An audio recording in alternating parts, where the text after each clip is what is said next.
30 अप्रैल के पहले के आंकड़े और कोरोना कर्फ्यू के दौरान के आंकड़ों का विश्लेषण करने पर पता चलता है कि जिस रफ्तार से कोरोना फैल रहा था उस पर ब्रेक लग चुकी है और यूपी सरकार की कोशिशों से ज्यादा जांच के बाद भी आंकड़े कम आ रहे हैं।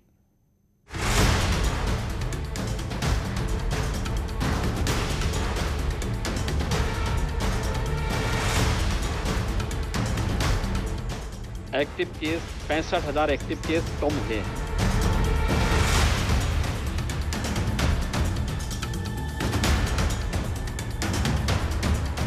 कोविड प्रबंधन को लेकर के जो कार्य योजना चल रही है, मुरादाबाद मंडल में भी इस दौरान 3500 एक्टिव केस कम हुए हैं। और इसी तरह से हर जिले में आंकड़े कम हो रहे हैं। अप्रैल के आखिरी 2 हफ्ते में सीएम योगी जब क्वारंटीन थे तब उस वक्त संक्रमण के मामले बहुत तेजी से बढ़ रहे थे।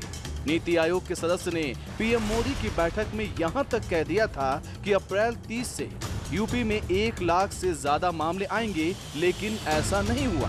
29 अप्रैल को सीएम योगी का क्वारंटीन खत्म हुआ और उन्होंने मोर्चा संभाल लिया। सीएम योगी ने अस्पतालों का दौरा करने के साथ साथ व्यवस्थाओं को लेकर अधिकारियों के साथ बैठक की और आंशिक लॉकडाउन पर अमल किया। न केवल कोरोना महामारी के सेकंड वेव को लेकर के, बल्कि किसी अन्य संभावित चुनौती का मुकाबला करने के लिए एक व्यापक रणनीति के तहत केंद्र सरकार, प्रदेश सरकार, जनप्रतिनिधिगण और हमारी प्रशासनिक machinery, health workers, corona warriors, ये पूरी मजबूती के साथ कार्य कर रहे हैं।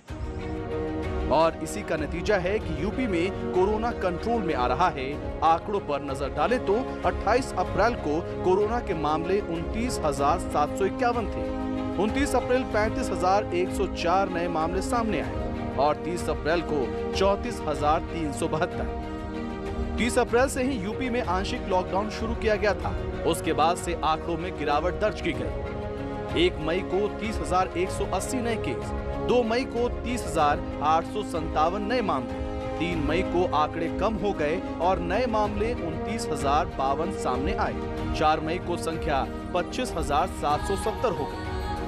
5 मई को अचानक संख्या 31,111 पहुंच गई। इसके पीछे कारण ज्यादा जांच थी, लेकिन इसके बाद अचानक देखा गया कि ज्यादा जांच के बाद भी संख्या कम आने लगी। 6 मई को 26,622 नए मामले सामने आए।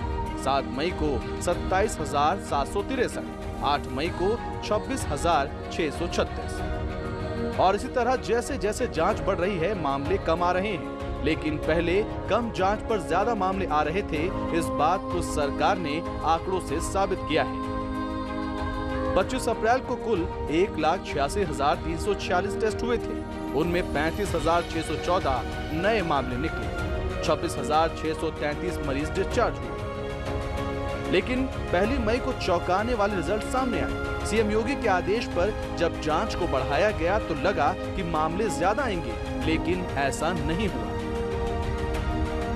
अगर 1 मई का डेटा देखा जाए तो 2,96,000 टेस्ट हुए थे, जिसमें कि 30,317 नए मामले आए और 38,836 मरीज ठीक हुए। 3 मई को 2,29,000 टेस्ट हुए, 29,000 नए मामले आए हैं और 38,000 से ज्यादा मरीज ठीक हुए हैं। यानी प्रदेश की जो ट्रैक, टेस्ट और ट्रीट की एक नई नीति है, उसका असर दिख रहा है। जब सामूहिक प्रयास होता है तो महामारी भी घुटना टेकती है और आज केंद्र और प्रदेश सरकार के सामूहिक प्रयास से 30 अप्रैल को उत्तर प्रदेश के अंदर 3,10,000 एक्टिव केस थे। आज यह घट करके 2,45,000 पे आ चुके हैं और जो मैंने कहा कि 65,000 एक्टिव केस अकेले उत्तर प्रदेश के अंदर पिछले 8 दिनों के अंदर कम हुए हैं। कोरोना की दूसरी लहर में संक्रमण दर पहली लहर से कई गुना ज्यादा है। ये लोगों को ज्यादा मौका नहीं दे रही है। इसलिए सरकार ने न सिर्फ लॉकडाउन कर लोगों को घर में रहने को कहा, बल्कि सीएम योगी ने केंद्र सरकार से मिलकर डीआरडीओ की मदद से लखनऊ में 500 बेड वाला अस्पताल तो वाराणसी में 750 बेड का अस्पताल तैयार कराया। यही नहीं, लखनऊ के कैंसर अस्पताल में 100 बेड का कोविड अस्पताल भी शुरू किया गया। जिलों के अस्पतालों में भी सुविधाएं बढ़ाई गई। हम लोग प्रदेश के अंदर प्रतिदिन 2.25 लाख से लेकर के 2.5 लाख टेस्ट प्रतिदिन कर रहे हैं। देश के अंदर सर्वाधिक टेस्ट करने वाला राज्य उत्तर प्रदेश है। सिर्फ शहरों में ही नहीं, गांव में भी टेस्ट बढ़ाए गए हैं। 5 मई से 97,000 गाँव में कोरोना जांच हो रही है। आरआरटी की टीम और 97,000 से अधिक निगरानी समितियां इस काम में लगी हैं। गांव में 10 लाख एंटीजन टेस्ट किए जाएंगे। उनके पास इंफ्रारेड थर्मामीटर, पल्स ऑक्सीमीटर और सैनिटाइजर उपलब्ध कराया गया है और वे लोग वहां पे जाकर के स्क्रीनिंग के एक विशेष कार्यक्रम के साथ लक्षण युक्त या संदिग्ध कोरोना पॉजिटिव मामलों को चिन्हित कर रहे हैं। रैपिड रिस्पांस टीम को उपलब्ध करा रहे हैं। रैपिड रिस्पांस टीम वहां पे जाकर के एंटीजन टेस्ट कर रही है। इन तमाम उपायों के जरिए योगी सरकार ने कोरोना को कुछ हद तक कंट्रोल कर लिया है। अब ऑक्सीजन की उतनी किल्लत नहीं है जो पहले थी। अस्पताल और एम्बुलेंस की व्यवस्था पर तुरंत उपचार दिया जा रहा है और यही वजह है कि ज्यादा जांच के बाद कोरोना के मामले कम आ रहे हैं।